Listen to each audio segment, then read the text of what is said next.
Welcome. Welcome to my Hangout on Air. My name is Kate Bowditch. I'm a hypnotherapist, a clinical hypnotherapist, and I am a licensed mental health counselor in the state of Washington. And I've been in business a long time. I have a blog I'd like to invite you all to. It's www.katebowditch.com. Very simple, my name.com. And you're certainly all welcome to go there, read my blog posts, and make comments, make suggestions, things you'd like to talk about. It's can be a very interactive blog. So, welcome to that. My primary therapeutic business is just people in trauma, either past or present, that has kind of scrambled up their ability to live their lives the way they wish they could. And I have several sort of packages of kind of how to go about healing that. People tend to see me for a fairly short time because the work is quite powerful. And I also have available online group work and online individual work. And if you're terribly far away and can't get to Everett, Washington, and you'd like to talk with me about something, that's my phone number right there. And it looks a little like one of those terrible things, but I just realized I wanted to give you this phone number, so I did this right before coming on live. And it's also on my blogs, so katebowditch.com. If you're interested in reading that, and if you are interested in distance work with me, that's very doable. So, and we'll talk about that anytime you want. Call me and we'll talk about it. So today's topic is fear of failure, fear of success. It started out to be the fear of success because that's the word that gets thrown around a lot, is fear of success. And so I just wanted to play with that a little bit. How often do you ascribe some of your mistakes or fallings downs to that concept of the fear of success? What does that even mean?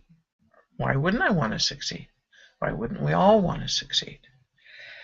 And as I've been thinking about this and talking about it with various people, the dragon head leap is coming up from the swamp below and back in here somewhere that says, no, we need to think about this fear of failure too. So, okay, that's what we do. We'll do that. So to start with, in the fear of success realm, what is success? Am I going to pass the test? That's a little success. The big success is, will I graduate from the program, high school, college, whatever, master's, whatever. These are goal-oriented successes. You mark it, you do it, you either did it or you didn't. You swam the channel or you didn't. You went out, you went hunting, you came back, you had something over your shoulder or you didn't. These are goal-oriented success stories. I worked, I made it, I came back. I think of the men and women who've gone to the top of Everest, Mount Everest. And I think up until this year, when that terrible landslide canceled the entire climbing season, it costs an enormous amount of money to prepare yourself and outfit yourself and do all the things and hire all the people and get the Sherpas and go. And you work for weeks scale the mountain.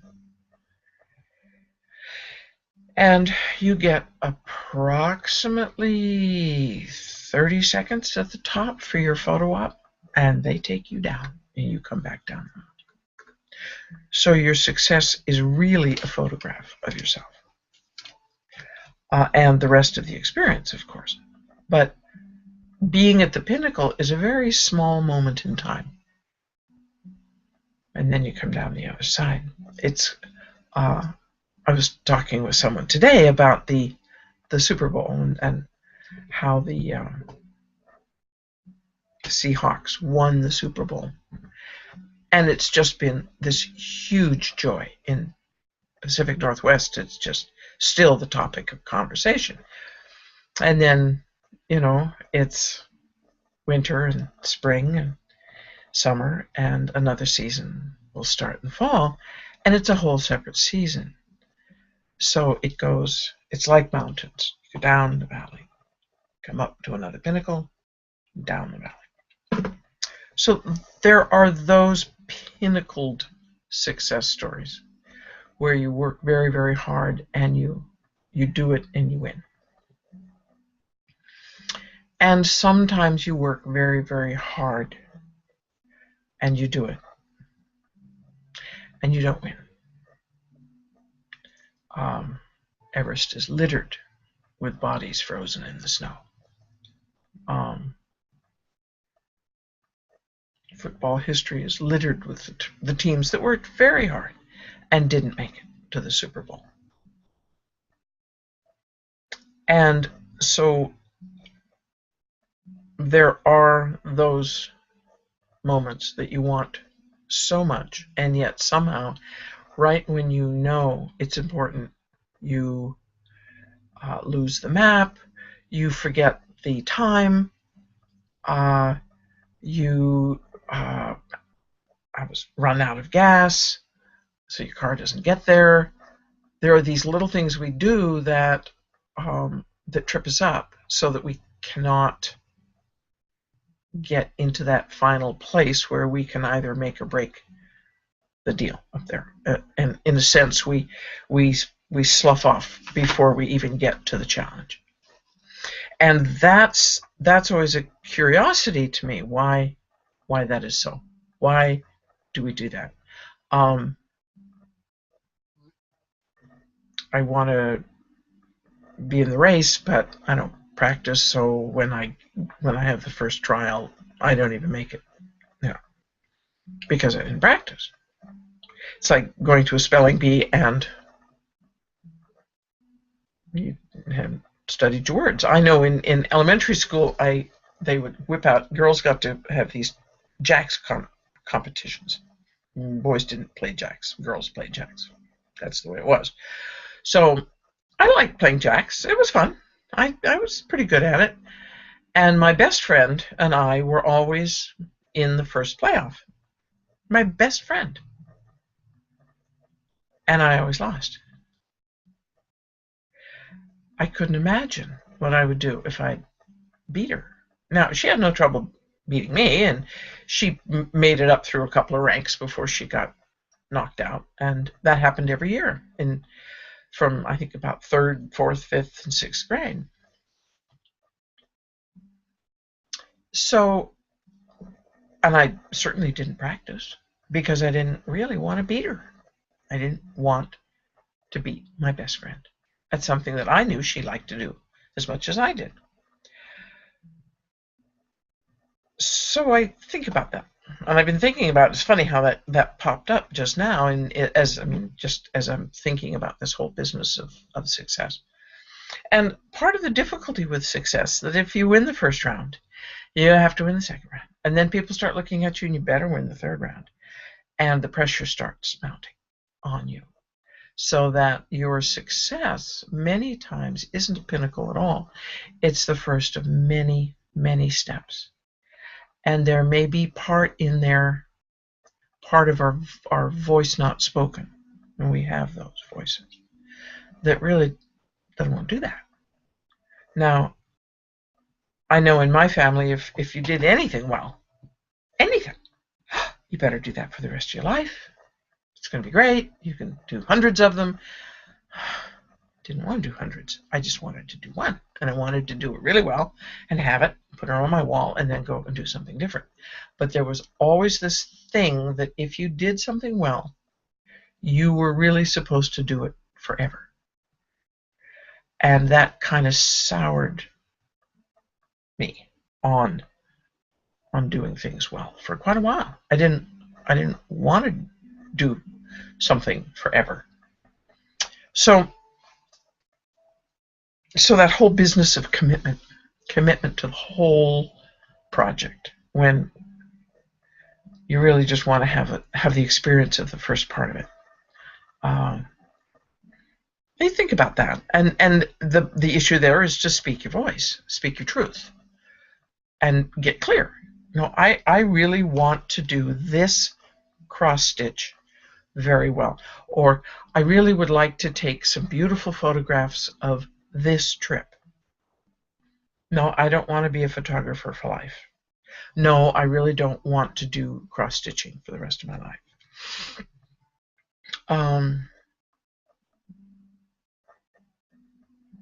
And to be able to say that even to yourself then gives you permission to leap as high as you can leap and do wonderful things and then go home. No, nobody says you have to do that for the rest of your life. You could do it for now and do a very good job at. So that's something to play with. There's also sort of the family history issue of success.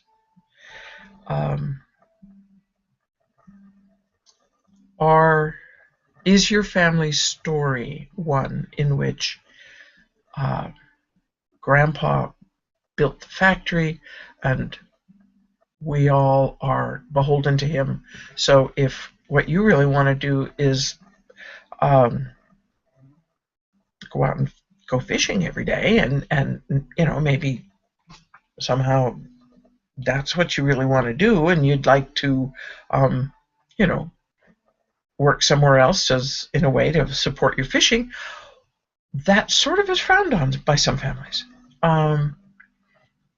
There's competition that, what do you think, you're better than Uncle Joe or Aunt Maisie, or you don't want to be better than. Well, yes, you do. Children are supposed to be better than, but people who have children, I had one, and occasionally I forgot that my job is to say yes all the time, and believe that child can do better, make more of her life than I made of mine. And I've had a pretty good life, so she should have that good life, and it should be a better life. It should be a wonderful life, and her children should have a wonderful life. So it should go that way, but we forget that. We're human, and we get grumpy days and whatever. But that can instill that sense that, if I'm failing, if I'm successful, I am successful at the cost of my sister, my brother, my mother, my father, Uncle Joe, Grandpa, great-grandpa, whatever. And that's ludicrous. If I lie down in the dirt and die of starvation, that does not make Uncle Joe or Aunt Maisie rich. So if my loss is their gain, that would be maybe true, that my gain would be their loss. It isn't true. It is simply not true. So I have to think about this a lot, and I'm a little long in the tooth to be really thinking about this now, but it's okay, because it's what I do. I think a lot. So I wonder sometimes if the fear of success is not also tied very, very closely to the fear of failure. Now, we can all identify with fear of failure. Ew, who wants to do that? Yeah. The fear of failure is actually a soft glove, because if I get really good at that and do that, and maybe make a lot of money doing that, that is also going to mean that everything will change for me. If I suddenly am faced with making, $500,000 a year, I will change in my core expectation of the world. And I will probably change a lot of my friends because they will back off from me. Now, if I fail, if I really try and I fail, that puts me right here with a boundary. I really gave it my all. I did it 100%. I had no fear of failure whatsoever. I absolutely did the do. And it didn't work. I'm sitting halfway up the mountain and the legs won't go any further. I'm swimming the channel and I'm saying, haul me out. I'm done. Well, I know that. That's my limit. And somehow having limits doesn't set well with us. We like our unlimited possibilities. But at least a limit is known. And sometimes failure can be a blessing. I've had some whopping big failures in my life, and if I had not failed, the life I have now would not exist. That would be kind of sad because I really like it. So failures aren't always the bad thing. All they do is sort of give you the boundaries of what you can do and not do. However, one very, very insightful man said there is actually no failure. There's only feedback. And not applying the feedback is the only failure. So you think of some of the very, very successful people. I think it's Thomas Edison who had, I think it was Thomas Edison had 10,000 attempts at the light bulb before he finally got there. So he took each one of those not as a failure, but as a feedback. This doesn't work. That doesn't work. This metal won't work. That metal won't work. This metal is too soft. This metal's too hard. And he kept at it until he finally got there. And then everybody goes, ooh, he's so successful. But he worked through a long, long period of not being this thing we call successful. Just pursuing his dream. And he knew it was in there somewhere. He just had to find it. And so he kept digging.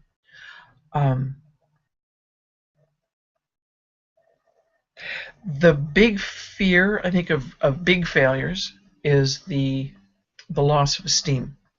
You get the, well, I told you so. I didn't think you could really do that. And that is an absolute soul killer. And if we've ever been guilty of it, naughty us, naughty all of us. Because when someone really gives something their all and it doesn't work out and they quit, that's kind of a heartbreaker. If they go, wow, that didn't work out, I'm going to make a go-round. I'm going to go around it and figure out a different way to do it. And they keep on. Then hooray for them. We should cheer them on for that. There are lots and lots of people in the world. It would not be a good world if everybody was a carpenter. It would not be a good thing if everybody owned a bank. We need every possible variety of human being that's on the face of the earth to give each of us a little room to be one of those varieties. So the failure aspect is that really goes on in here and in here. I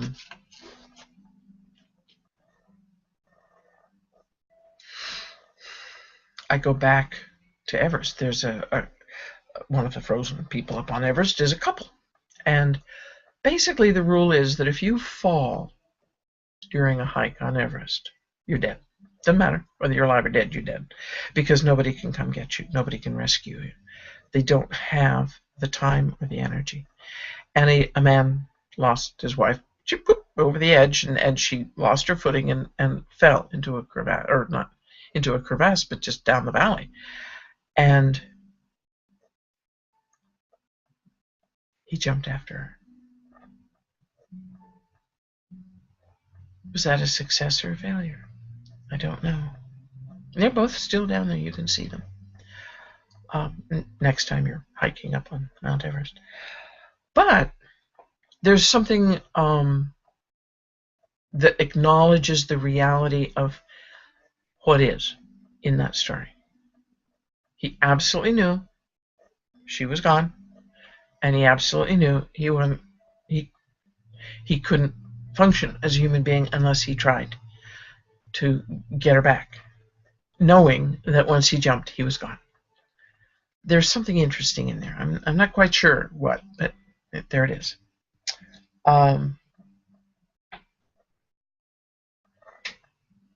So if we can use the word feedback rather than failure for ourselves and our friends, feedback is useful stuff. Feedback tells you what needs to be done differently. I think of the first time a teacher handed me back a small essay I'd written in 7th grade or something. It didn't have a grade on it. It didn't have the red marks around my spelling, which is atrocious and always has been. What it said was, I like what's in the story. Can you rewrite it so that I can read it more easily? Sure, happy to. Oh boy, ran right home, rewrote it, asked my mom, got out the dictionary. Spelling matters. This was kind of exciting. And how creative that was. Whereas the red marks just said, okay, throw whatever. And I didn't pursue it. So the feedback is much more useful. Much more useful.